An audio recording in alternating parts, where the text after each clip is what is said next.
오늘은 라틴 아메리카의 종교 마지막 시간이고요. 라틴 아메리카 마지막 시간 4강입니다.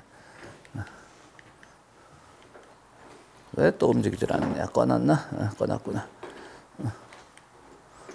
뭐 지난주에도 잠깐 말씀드렸지만 프랑스 혁명의 영향으로 세속주의가 오자 지금 막 그 이슬람 세력을 몰아내서 막 그들의 자신감이 아주 업돼 있던 스페인에서는 이 세속주의를 받아들이기가 싫었던 거죠. 그래서 굉장히 그걸 거부를 하게 되고요.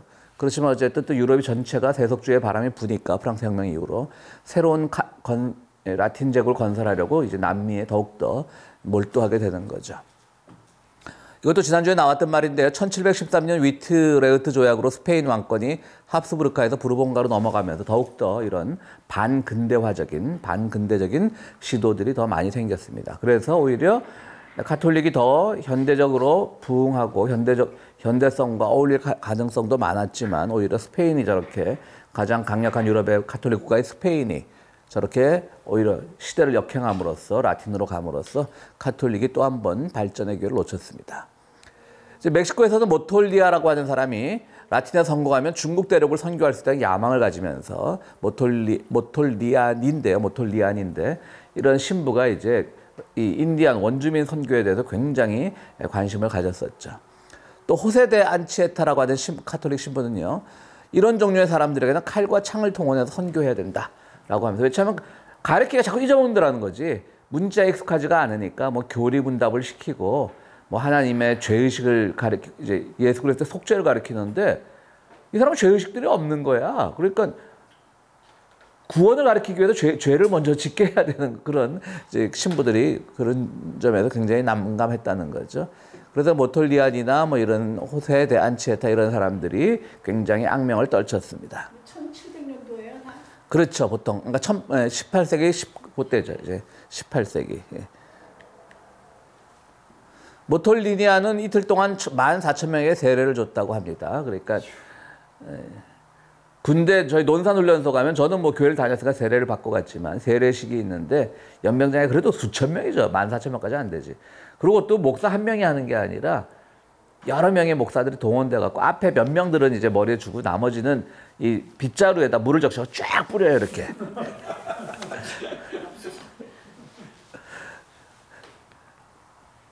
왜냐면 그날 그렇게 세례를 받으면 초코파이를 주거든. 그리고 이제 북미 서해안 캘리포니아 지역을 말하는 거죠. 그때만 해도 이쪽이 이제 멕시코 이쪽 다 지역이었으니까 스페인 산하에 있었으니까 미션과 프리지도드 그러니까 이건 뭐 요새란 뜻이라고 합니다. 결합된 선교본부를 설립했고요. 오늘날 우리 샌디에고 지역에 한 열 몇 개 있죠. 미션이라고 하는 것들이 관광 명소가 됐습니다. 말씀드렸듯이 그들이 처음엔 점잖게 선교를 했겠죠. 뭐 선교 자체가 점잖을 수는 없겠죠. 공격적이니까. 왜 남의 종교를 바꾸려고 하는 것 자체가 개종 시도 자체가 폭력적이니까요. 그래도 그들의 선교 방식이 받아들이지 않자 감금과 고문을 하고요. 뭐 캐나다 같은 데서도 기숙학교 문제 때문에 최근에 캐나다 정부가 그 기숙학교 피해자들에게 정말 수천만 달러를 배상하지 않았습니까? 그때 희생당한 사람들 때문에. 그리고 넷플릭스 드라마 중에 그 빨간머리 앤인가 그거 보면 걔가 막 기숙학교 문제점을 막 고발하는 얘기도 나오고요. 이런 악연 때문에 현대 라틴 좌파 정부와 가톨릭 교회가 굉장히 갈등을 많이 겪게 되었다고 합니다. 그래서 그러니까 결국 남미가 이 좌파 정부로 흐를 수밖에 없는 것은 물론 우파 정부들도 많이 있지만요. 결국 가톨릭 교회가 가져왔던 그런 악연이라고 할 수 있는 거죠. 그들이 너무 전근대적인 방식으로 또 뭐 충성과 그런 것들을 순종을 강조하고 하니까 그들은 받아들이기 어려웠던 겁니다. 뭐 지금은 고인이 되었지만 차베스 같은 사람들은 제국의 신화 양성 교육이라고 가톨릭 교육을 이름 붙였다고 합니다. 그러니까 제국주의의 신화들을 만들어내는 교육이라는 거죠. 가톨릭 교육은. 그런데 베네수엘라 같은 데서는 워낙 뭐 공립학교, 사립학교 할 거 없이 나라 전체가 그 가톨릭 국가라고 해도 과언이 아니니까 그런 교육이 다 일반 공공교육 과정에도 다 들어있었다는 거죠. 그걸 차베스가 정권을 잡으면서 이거는 제국의 신화들을 만들어내는 교육이다라고 하면서 결국 그 교육 커리큘럼을 다시 짰다고 합니다. 그래서 그것을 21세기 사회주의 교육이라고 불렀고요. 주교들의 반대가 심했다고 합니다. 아이고, 죄송합니다. 아까 모톨리니아는 아까 지어지지가 않았네요. 모랄레스는 저기 콜롬비아, 볼리비아죠. 모랄레스는 교회는 유럽 식민주의의 살아있는 상징이라고 그렇게 말을 했고요. 그래서 또 다른 신앙이 필요하다. 또 다른 세계가 가능할 것이라고 모랄레스 볼리비아 대통령은 이야기를 했습니다. 온두라스에서는 개혁적인 셀라야 대통령을 추방하는데 가톨릭 교회가 앞장서기도 했습니다. 이런 악연들이 있는 거죠. 지금은 뭐 모랄레스는 아직도 정권을 잡고 있는 것 같고요. 온두라스는 셀라야가 그때 쫓겨나서 아직 복권이 안 돼 있는 상태고요. 뭐 차베스는 고인이 됐고요. 그렇습니다. 라틴 아메리카의 비카톨릭 인구 비율이요 보면 이제 그 하나는 다 World Value Survey라고 하는 그 WBS하고 그다음에 뭐니까 네이션 마스터 이거에서 이제 두 가지를 보면요. 첫 번째 통계 WBS가 95년, 97년에 통계된 거 보면 17.94% 비카톨릭입니다. 그러니까 나머지는 카톨릭이라고 볼 수 있겠죠. 그다음에 2004년에 NM의 통계를 보면 20.03%, 칠레는 16% 이렇게 쭉 내려갑니다. 베네수엘라는 여전히 아직은 카톨릭이 센 거죠. 차베스도 많이 고생을 했겠죠.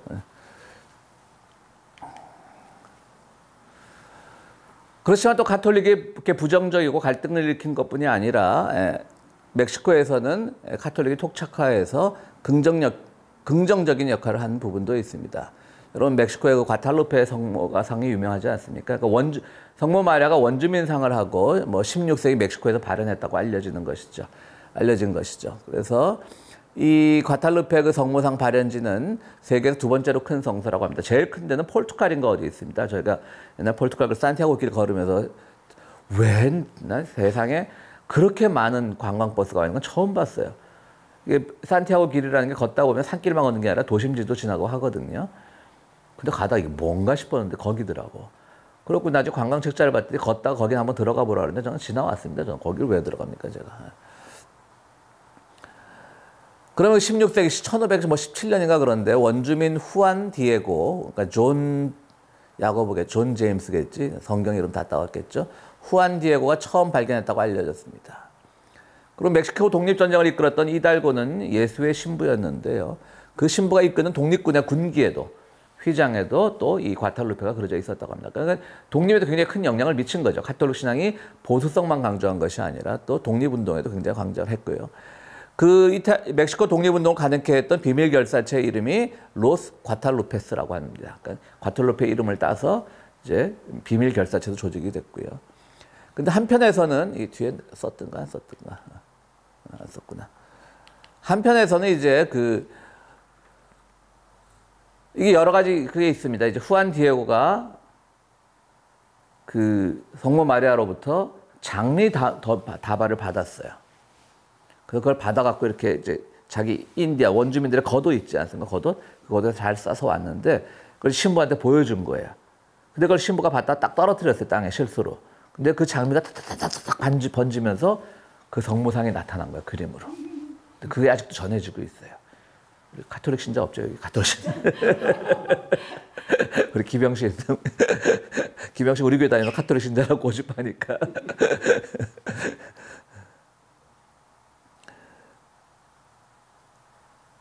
그래서 일설에서는요, 후안 디에고라는 인물은 본래 없었다.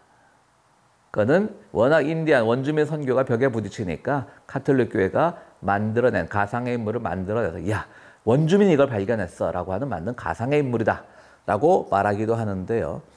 모르겠습니다. 그런데 그거를 이제 요즘 뭐 탄소법이니 뭐니 뭐 얼마나 미술품을 그 감정하는 그런 많은 것들이 있습니까? 근데 그 성모상을 보면 가장 최근의 연구 1979년의 연구였는데 발견 못했다고 합니다. 뭔지 몰랐다고 합니다. 진짜로. 조작된 거란 증거가 전혀 없었다는 거죠. 그러니까 뭐 거대한 음모론으로 봐야 될지 아니면 진짜 성모 마리아라고 봐야 될지. 저기 토리노의 성의도 마찬가지지 않습니까? 그것도 지금은 뭐 잠정 보류인 거죠. 평가 보류인 거지 뭐. 더 이상 여기서 뭐 믿느냐 안 믿느냐 물어보는 건 부질없는 짓이겠죠. 세계적인 과학기관에서도 판단을 보류했으니까. 자, 그러면 이제 남미는 해방신학이라는 게 생겼습니다. 이 제2차 바티칸 경호회가 1961년부터 3년까지가 열렸던 바티칸에서 열린 공의회인데요. 한 번 1차가 열렸으니까 2차겠죠, 바티칸에서. 이제 서양의 그 가톨릭의 역사를 보면 공의회가 여러 가지 굵직굵직하게 결정을 할 때마다 전 세계에서 모인 공의회에서 이제 결정을 하는데요. 제2차 바티칸 회의가 왜 유명하냐면 뭐 제2차 바티칸 회의는 안 나온 데가 없습니다. 일단 개신교가 들으면 기분 나쁠 얘기도 하기도 하지만 개신교를 처음으로 인정을 했습니다. 여기서. 그냥 한 형제 교단까지는 아니지만 개신교를 처음으로 인정을 했고요. 그리고 가톨릭에서는 항상 라틴어로 예전을 했기 때문에 그 성경을 항상 라틴어 성경을 읽었죠. 그런데 그렇기 때문에 성경 번역이 굉장히 늦었습니다. 개신교에 비해서. 개신교는 항상 자국어로 번역하는 게 마틴 루터 이후로 가능했으니까요. 근데 이때부터 성경 번역 작업에 착수합니다. 그 전에 물론 사역은 있었습니다. 사역이라고 하는 가톨릭 신부들이 개인적으로 번역한 사역은 있었지만 한국도 가톨릭 교회가 인정한 한국 성경 번역은 1969년인가 70년에 그 유명한 공동 번역 성경이 나오면서 처음으로 된 겁니다. 공동 번역 성경이 되면서 처음 나온 건데 그건 왜 공동 번역이라고 하냐면 세계 어느 나라에 유례가 없습니다. 가톨릭과 개신교와 같이 학자들이 동원해서 공동으로 번역했기 때문에 굉장히 한국 교회사에서 자랑스러운 거죠. 근데 안타깝게도 지금은 공동 번역을 쓰는 데가 하나도 없습니다. 우리 교회만 해도 개신교에서 따로 현대어로 번역한 새 번역이라는 걸 쓰고요. 대부분의 뭐 95% 이상의 한국 교회들은 이제 개역이라고 하는 옛날 고어체라고 하기는 좀 그렇지만 어쨌든 옛날 말스러운 그걸 쓰고 있고요. 유일하게 한국에서 공동 번역을 쓰는 개신교가 딱 한 교단이 있습니다. 성공회. 그 사람들도 참 웃겨요. 왜 그걸 쓰는지 모르겠어. 그러니까 천주교도 안 써요. 천주교는 2000년대 들어선가 1900년대 말인가 그때 1990년대 말인가 그때 주교회의라는 데서 가톨릭 주교회의 성경이라는 걸 따로 번역을 했습니다. 그리고 이제 개신교에서 받아들이기 힘든 건 이제 하나님 논쟁이 있었고요. 또 이제 하느님으로 되어 있고요. 또 이제 뭐 출애굽기 같은 걸 뭐 애굽 탈출기 이렇게 하고 뭐 다 그런 식으로 했기 때문에 개신교들은 받아들이기 힘들었던 건 사실이고요. 그래서 이제 처음에는 막 개신교를 막 비난하고 그랬죠. 같이 번역했으면 왜 너네 안 쓰냐? 라고 하는데 저는 뭐 굳이 개신교 편을 드는 건 아니지만 개신교는 이미 자기들에게 익숙한 성경책이 있었던 거죠. 가톨릭은 처음이죠. 그러니까 처음인 사람들은 받아들이기가 쉬웠던 것이고 개신교는 받아들이기가 어려웠던 것 그 차이뿐입니다. 지금은 어때요? 지금 그러니까 천주교는 주교회의 번역본을 따로 쓰고 있고 개신교는 그때부터 안 썼고요. 대부분 조금 뭐 기독교 장로교, 한신대 계통의 그 교단에서는 좀 썼는데 왜냐면 문익환 목사님이 거기 구약의 번역의 핵심 번역자였거든요. 돌아가신 통일운동하시는 문익환 목사님이 굉장히 뛰어난 구약학자였죠. 근데 그분이 구약을 번역하다가 자기가 운동권 됐다 그러잖아요. 굉장히 뛰어난 구약학자였는데 구약을 보니까 이거 완전히 혁명적인 문서였다는 거지. 이제 제대로 번역하다 보니까. 그러니까 지금도 아까 말씀드렸듯이 지금 공동 번역 쓰는 데는 개신교인데 성공회 있죠. 성공회만이 한국에서는 공동 번역을 쓰고 있어요. 광고순 씨는 그때 번역을 오래 하셨는데? 광고순 씨는 직접 참여는 안 했을 거예요. 했어요. 거기 했다고요? 네. 근데 뭘 했는지 제가 기억이 안 나요. 오랫동안 했죠. 예. 그래서 해방신앙의 여성 문제, 신식민지 문제, 독재 정권에 대한 비판으로 교회론보다는 개인적 접촉을 우선했습니다. 가톨릭 교회는 아무래도 교회론이 세죠. 성당을 중심으로 가톨릭 그 회당을 중심으로 이제 뭐 남미 선교할 때도 어느 교회가 하나 세워지면 이제 우리가 이 교회를 다 선교했습니다라고 표현을 합니다. 가톨릭은 교회만 하나 세우면 교회론이죠. 근데 개신교는 계속 그 민중 속으로 파고 들어가는 게 있죠. 그러니까 일장일단이 있어요. 저는 뭐 거기서 일장일단이 있다고 생각합니다. 한 개인이 너무 파고 들어가면 열심인 건 있지만 또 그들의 신학 같은 것들이 의심받을 수도 있고. 근데 이제 가톨릭 같은 경우는 교회론이 우선이니까 교회에서 신학을 제공하는 것이고 그 신학에 따라 강론도 해야 되는 것이고요. 그러니까 옆으로 삐딱하게 세려면 없는 거죠. 그러나 또 개인들이 가진 어떤 영적 욕구나 이런 것들을 그때그때 해결해 주긴 좀 어려운 부분도 있는 거고요. 일장일단이 있습니다. 근데 가서 이제 선교를 해서 뭐 받아들이고 세우고 그런 다음에 계속적인 그 서포터가 있어야지 그게 유지가 되는데 그게 어때요? 상황이? 가톨릭은 비교적 조직화가 잘 돼 있는 편이죠. 근데 개신교도 요즘 이제 뭐 이 코로나가 뭐 모든 면에서 바꿔놨는데 교회들이 어려워지니까 선교사들, 개신교는 선교로 유명하잖아요. 뭐 그래서 저는 이제 미국 장로교 PCUSA 소속인데 여기서 이제 목회하다가 뭐 교회에서 갈등해서 뭐 쫓겨난다거나 그러면 나이는 뭐 한 50대쯤 되면 더 이상 갈 데가 없잖아요. 그리고 이제 PCUSA 미국 장로교 목회했다 그러면 한국 교단 가기 또 힘들거든요. 뭐 이단이라고 그러니까 이제. 그러니까 이분들이 대부분 또 이제 어느 정도 학력은 되는 분들이니까 어학에도 소질이 있고 하니까 뭐 미국에서 공부한 분들도 많고 저는 미국에서 공부하지 않았지만. 그러니까 대부분 미국 교단에 이제 선교사 신청을 하죠. 그러니까 우리 교단 총무가 이제 북극의 여자분인데, 여자 목사님인데 이분이 그러더라고. 야, 니네 한국 사람들은 왜 목회만 실패하면 다 선교사 간다 그러냐? 약간 냉소적으로. 지금 뭐 개신교 선교사도 많이 가는데 좀 많이 어렵다 그러더라고요. 그러니까 일장에 예? 한국처럼 성공한 케이스가 세계적으로 없다 그러는 거. 선교가 성공한 케이스가요? 근데 그 선교가 성공한 건 맞지만 한국은 어느 종교학자의 글 중에 그게 있습니다. 한국은 불교가 들어오면 다 모든 사람이 불교를 더 발전시키고, 그러니까 냉소적으로 말한 거예요. 줏대가 없다는 거지. 유교가 들어오면 유교를 더 발전시키고, 사실 뭐 주자학이라고 하지만 그걸 발전시키고 이 성리학을 주자학은 좀 뒤지만 성리학을 발전시킨 사람들은 퇴계하고 율곡이거든요. 그러니까 퇴계 율곡은 뭐 이 유교 문화를 유교를 공부하는 데서 일본에서도 굉장히 유명하고요. 대만, 중국에서 연구를 많이 하고요. 그러나 이제 나중에 이제 주자가 나오면서 조금 이제 좀 바뀌긴 했지만 어쨌든 불교도 원효나 이런 분들이 굉장히 세계적으로 유명하죠. 근데 기독교는 학자적으로 유명하지 않고 조용기만 유명하지. 세계적으로. 그게 아니라 교육을 같이 접목을 시켰다는 것 때문에 기독교를 굉장히 높게 평가를 하는 게 그거든. 뭐 그런 건 인정해야죠. 뭐 근대 교육을 가져왔고 근대 의료 기술을 가져왔고, 그런데 이제 그렇게 해서 교회가 부흥하게 된 것은 일제 강점기라는 그 시절을 겪기도 했겠거니와 근대화라는 것과 맞물리기도 했겠거니와 그렇게 해서 자발적인 또 우리의 습성도 있었기 때문이지 꼭 선교사들의 덕만으로 보기에는 어려운 게 있다고 말씀드리는 겁니다. 선교 때문에 시작된 건 맞을까요? 그건 아시죠? 우리나라 선교사가 들어오기 전에 먼저 성경 번역이 된 세계 유일한 나라입니다. 개성 사람들인가 하여튼 만주로 개성에서 중국으로 인삼 장사하던 성경 가지고 번역한 사람들. 예, 서상윤 뭐 이런 사람들이 최초로 성경을 번역했습니다. 일본에 갔던 옛날에 공부할 때 나 외국에 있던 이수봉인가 하여튼 그 사람도 일본으로 왔다 갔다 하면서 쪽복음이라고 그러죠. 그때는 이 인쇄 기술이 이 재본 기술이 발달하지 않았을 때이기 때문에 마태복음 따로 뭐 이렇게 하는데 그런 쪽복음을 우리말로 제일 먼저 번역을 했습니다. 그리고 또 놀라운 거는 그때는 원어를 당연히 번역을 못했죠. 일본어, 중국어본을 이렇게 참고로 해서 번역을 했는데 놀랍게도 나중에 원어로 번역을 했는데 지금 우리가 개역 성경 아까 뭐 공동번역 성경 얘기했지만 거의 뭐 고칠 데가 없었다는 거죠. 그것도 이제 뭐 목사들이 한 얘기긴 하지만 성령의 은혜라는 거지. 그렇다면 사실 중간 번역인 일본어나 뭐 중국어 걔네들이 잘한 거지. 그렇죠. 그런 것도 있죠. 듣고 보니까 그렇네. 그리고 해방 신학이 처음에 이제 가톨릭 신학으로 중심으로 했는데 워낙 이제 개신교가 야금야금 이제 남미를 접수를 해가니까 개신교 신학자도 참여를 했고요.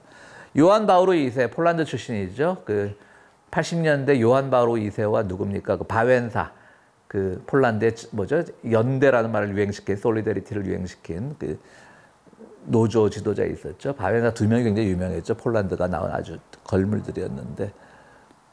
그러니까 굉장히 정치를 잘한, 그러니까 교회 정치를 잘한 교황으로 유명하지만 사실은 아주 음으로 양으로 해방 신학을 엄청 압박을 했죠.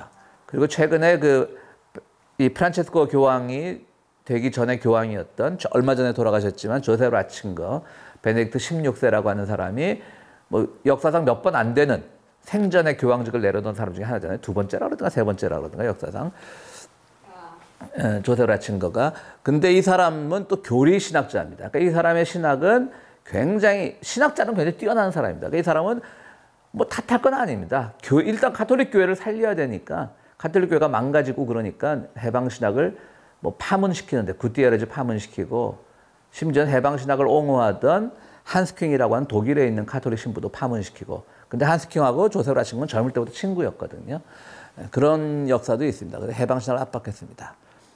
요즘 다시 서서히 고개를 들고 있습니다. 이거 꼭 좀 써놓고 제가 좀 그런 게 약간 부정적인 의미인데 그게 아니라 다시 해방신학이 필요한 시기가 왔다는 말입니다. 우리가 서서히 고개를 들고 있다면 꼭 부정적인 무슨 암약하던 세력이 나왔다는 것처럼 읽힐 뉘앙스가 있는데 그런 뜻으로 쓴 건 아닙니다.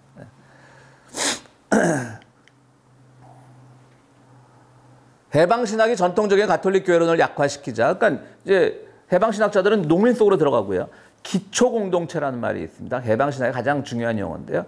교회가 아니라, 왜 교회는 그 지역 교회만 세워지면 다 선교했다고 보지만 그 안에 교인들이 사는 그 가정이면 가정, 아니면 무슨 농업협동조합이면 농업협동조합, 이런데 기초공동체가 살아야지 교회가 사는 거지. 그러니까 신부들이 그 안으로 들어가서 기초공동체 훈련을 했습니다.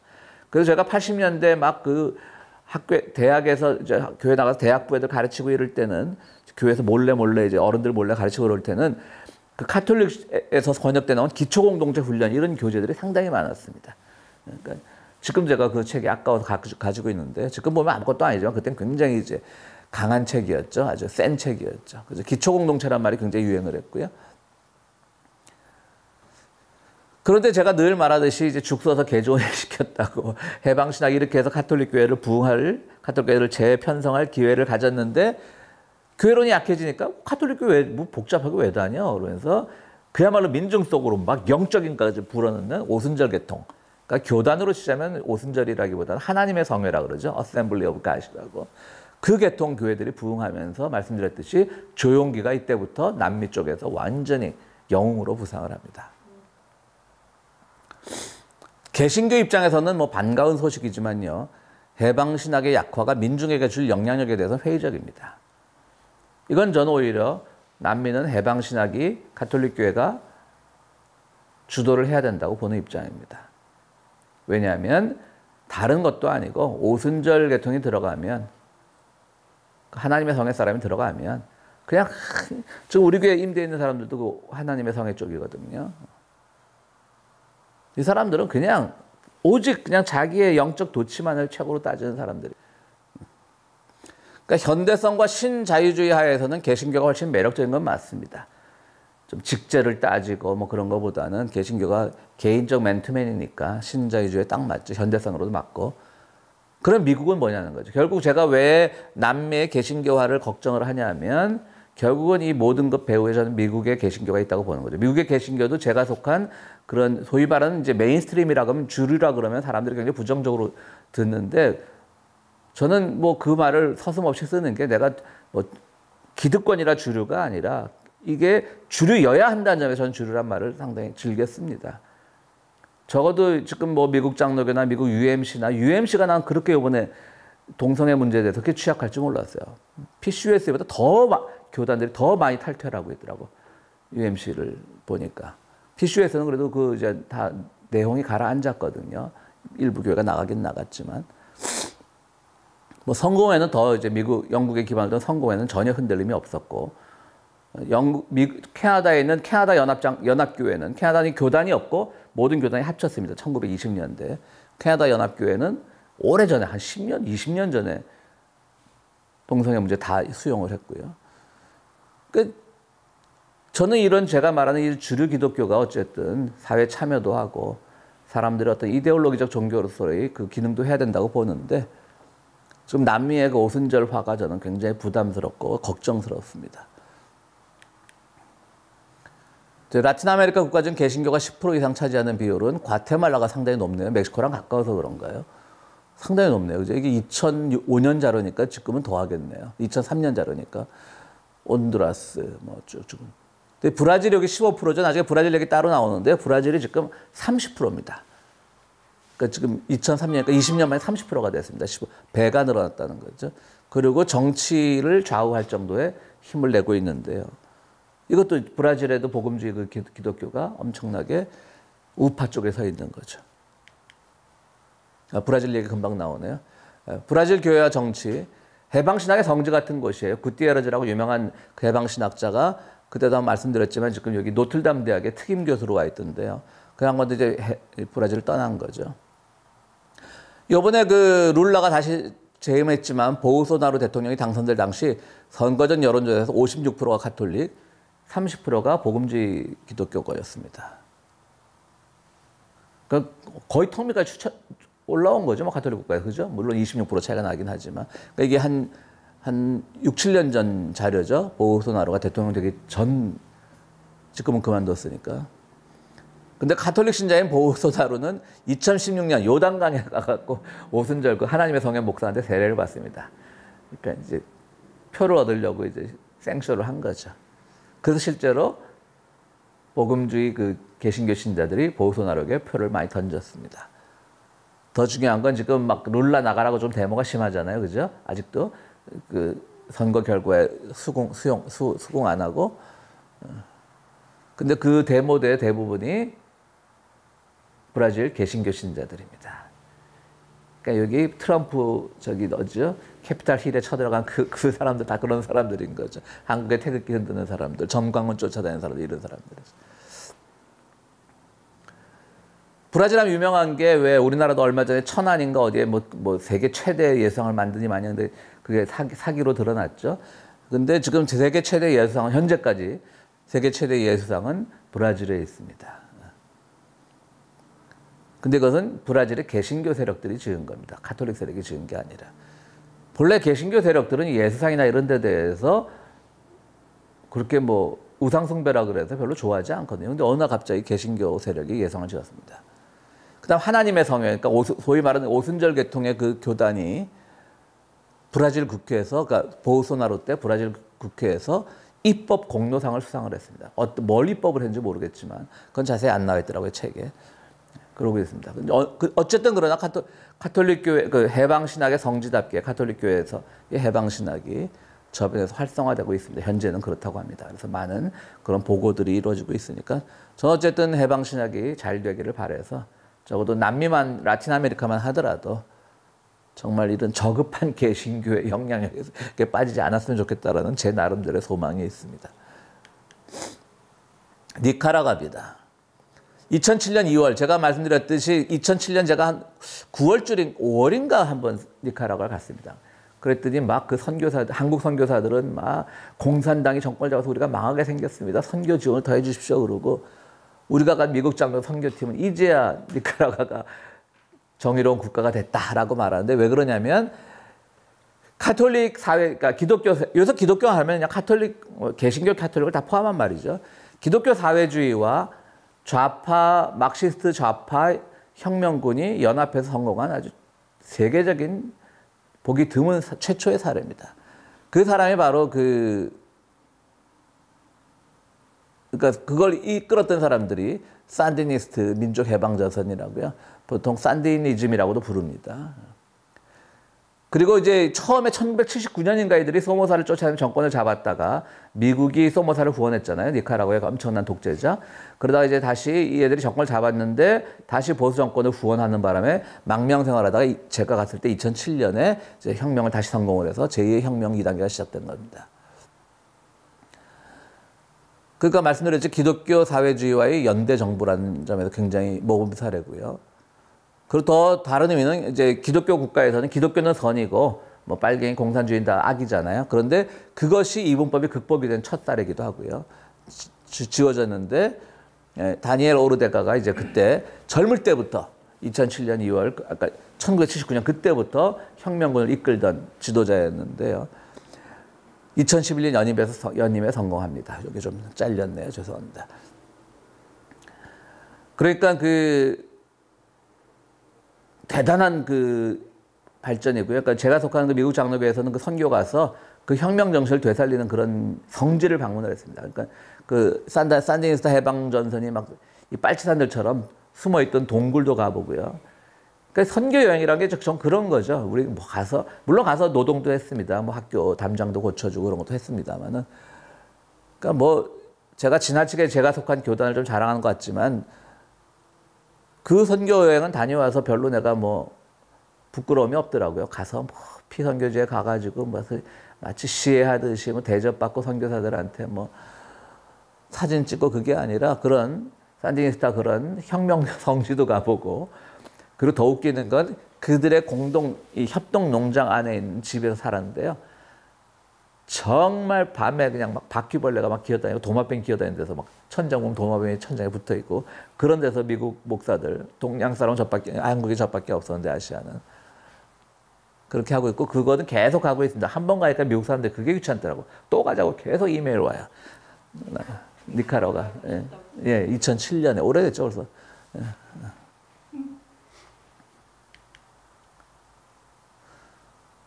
이거는 이제 그 산타페 선언이라고 뭐 그 니카라과에서 이제 결국 우리가는 미국이 배후가 되는 그런 반공주의와 기독교를 연결시키려고 하는 그 시도에서부터 벗어나야 되고 우리를 억지로 마르크스주의자들과 우리는 해방신학자들을 마르크스주의자로 몰아붙이려고 하는 시도를 벗어나서 그리스도인들과 마르크스주의자들 사이의 관계 문제, 특히 니카라과에서 그들 사이의 관계 문제는 그리스도인들이 현재 위기 상황을 어느 시간처럼 본향에 달려있다고 보여준다. 쭉 하면서 마르크스주의자들이 아니면 보다 민족주의로 개방된 휴머니스트한 마르크스주의자들로 볼 때는 이들 사이에 보다 정의로운 사회를 향해 일 수 있는 공통의 장은 훨씬 더 넓어질 것으로 보인다. 그렇습니다. 하여튼 산타페 선언이라는 게 있었어요. 그래서 마르크스주의와 기독교인들이 좌파 기독교가 충분히 연대할 수 있는 가능성이 있다. 근데 그거의 가장 큰 적은 미국이다. 이런 것을 이제 산타페라는 것에서 니카라과 교회 지도부와 니카라과 산다니스트가 함께 선언한 것이 있습니다. 그러니까 굉장히 그런데 문제는 이게 일당 지금 계속 독재를 하고 있어요. 오르다가가. 그래서 미국이 지금 제거해야 될 남미 지도 중에 한 명이 세 명 중에 한 명이 돼 있잖아요. 지금. 이거 참 문제인 거야. 뭐 굳이 팔이 안으로 온다고 이해를 하자면 자꾸 이렇게 민주적인 질서를 하다 보면 또 우파가 들어서면 또 미국이 개입할 것 같고 그러니까 그것을 위해서 마치 북한이 그러듯이 우리가 흔들리면 뭐 외부 세력이 쳐들어온다는 그런 피해의식이 있듯이 뭐 굳이 이해를 하자면 그런 거기도 한데 어쨌든 또 일당 독재를 하고 있고 또 가장 중요한 건 경제를 살려야 되는데 경제를 못 살리는 게 또 이 나라의 탓만은 아니죠. 미국에서도 제재를 많이 하니까 못 살리는 것도 있지만 하여튼 이래저래 니카라과의 그 모범 사례는 지금 굉장히 많이 그 결실이 퇴색되고 있고 인정받지 못하고 있는 것은 사실입니다. 그래서 제가 이 책을 참고로 했는데 이 책을 쓴 사람이 저는 처음 들어본 이름인데요. 미카엘 웹이라고 하는 사람인데요. 굉장히 유명한 사람이더라고. 똑같이 우리 참 세상은 넓고 공부해야 될 건 엄청 많아. 이게 뭐 루카치도 뭐 글을 쓴 것도 있고 번역된 것도 있더라고요. 루카치에 대해서도. 그리고 뭐 발터 베냐민도 했고 뭐 또 밉다고 또 주이시야 또. 이게 주이시들 다 똑똑한지. 그래서 이 사람이 이제 이 서문 부분에 쓴 거를 결론처럼 제일 마지막에 끌어왔습니다. 왜 이렇게 이제 남미의 기독교가 중요하냐 이거지. 그걸 이제 설명을 하는 겁니다. 그러니까 이 사람이 주장하는 거는 기독교와 사회주의는 같이 가야 된다는 걸 주장하는 사람이에요. 그리고 남미가 그걸 모범을 보여줘야 된다는 거죠. 그래서 서문에서 이런 걸 썼던 거예요. 저는 이제 결론으로 뺐지만 강의에서는. 그래서 엥겔스에 관심, 막스하고 엥겔스는 뭐 절친이잖아요. 그리고 엥겔스가 또 막스의 든든한 물질적 후원자였잖아요. 그러니까 막스는 종교를 인민의 아편이라고 했지만 그때 종교는 당연히 뭐 기독교를 말하는 거겠죠. 인민의 아편이라고 했지만 엥겔스의 관심은 엥겔스는 꼭 그렇지 않았다는 거죠.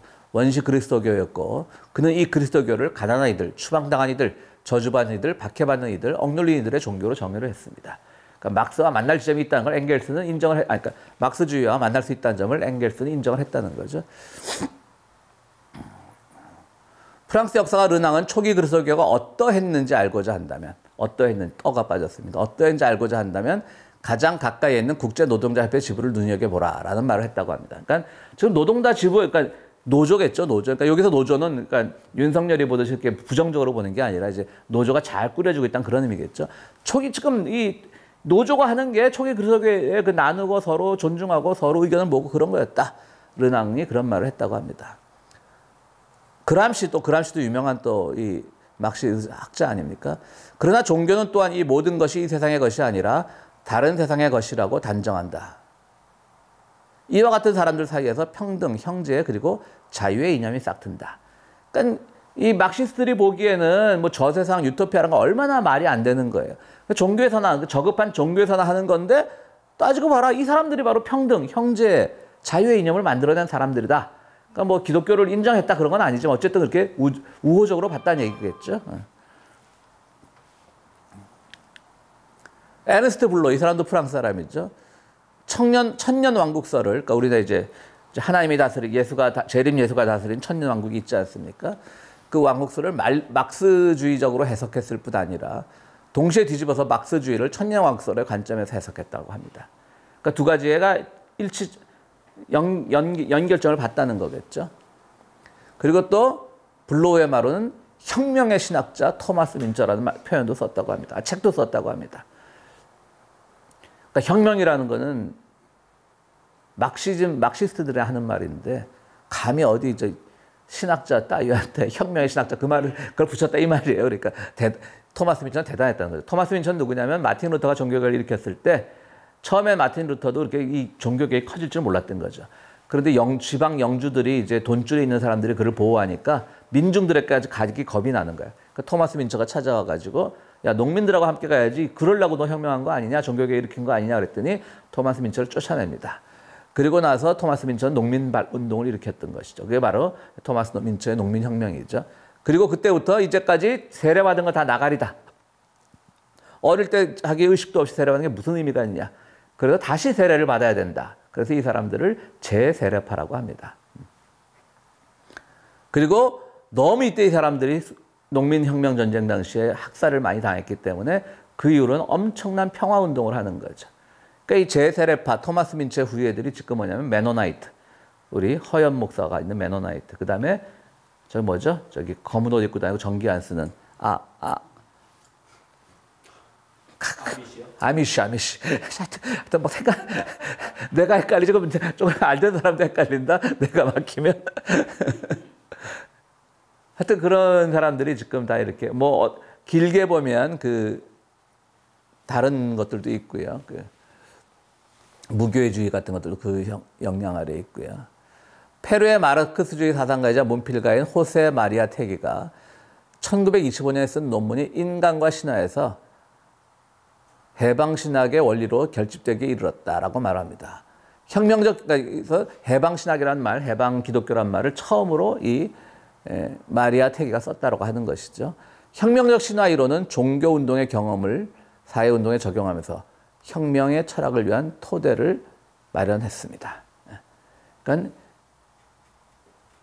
구티에레즈가 1970년대에 처음 해방신학을 주장했지만 그 뿌리는 이미 1925년에 마리아 테기가 쓴 논문 인간과 신화에서 그 해방신학의 원리가 결집되어 있었다는 얘기입니다. 그래서 그것으로 인해서 오늘날 혁명의 철학을 토대를 마련했고 어쨌든 이 책의 저자인 미카엘 레비의 말에 따르면 결국 교회와 사회주의는 같이 가야 되고 그것은 결국 상극, 양극의 개념이 아니라 함께 갈 수 있는 혁명의 정신을 공유한다라고 하는 그런 얘기를 하고 있습니다. 그러면서 4번에 걸친 라틴 강의는 끝내기로 하겠습니다. 수고하셨습니다. 오늘 빨리 끝냈습니다.